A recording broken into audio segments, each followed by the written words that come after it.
For today's video, magluluto naman tayo ng upo na merong sardinas at pork. Napakasimple lang ng ulam na to pero kaya nitong tapatan yung nabibili niyong mamahaling ulam sa mga kainan. Kaya tara, samahan niyo ako at magluto na tayo. Kailangan lang natin ng 2 medium size na upo. Babalatan lang muna natin to.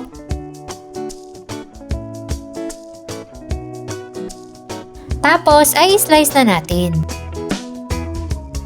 Tatanggalin lang natin itong malambot na puting part na merong buto. Tapos ay hihiwain na natin at depende na yan sa inyo kung anong slice yung gusto nyo. Then meron tayo ditong pork bear na o laman ng baboy. Slice din natin to sa maliliit na hiwa.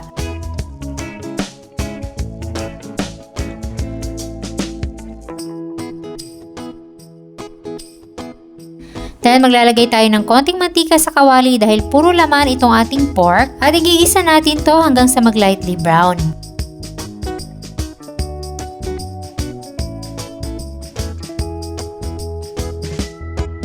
Kapag ganito nag-brown na, isama na natin sa pag-isa yung sibuyas.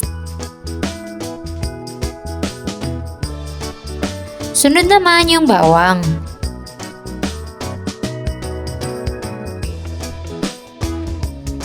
Then, ilalagay na rin natin yung kamatis. At igigisa natin to hanggang sa maging malabsa na yung kamatis.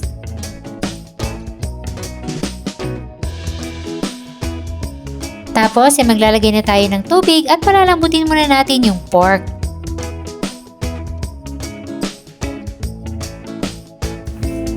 Mga 10 to 15 minutes ng pagpapakulo at antayin na lang natin na maiga yung kanyang sabaw. Kapag malambot na ang pork at maiga na yung sabaw, magtitimpla na tayo ng patis.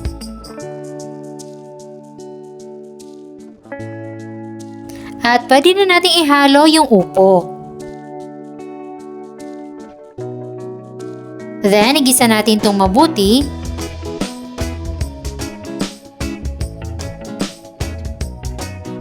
At takpan muna ng ilang minuto hanggang sa lumambot na yung gulay. Tsaka naman natin ilagay yung 2 lata ng sardinas.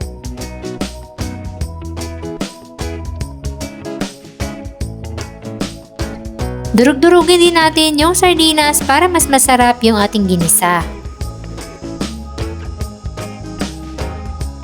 Then, pwede na tayo mag-adjust ng timpla. Naglagay ako ng paminta powder at konting all-in-one seasoning. Ilagay na rin natin ang red bell peppers para isang haluan na lang.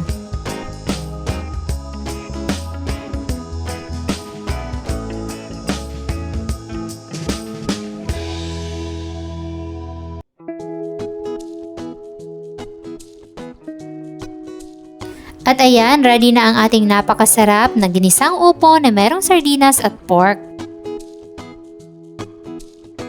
Kaya kung isa ka rin sa mga nahihirapang mag-isip ng pang-ulam, pwede mo itong ilagay sa iyong listahan. Simple lang pero siguradong masarap at nakakabusog.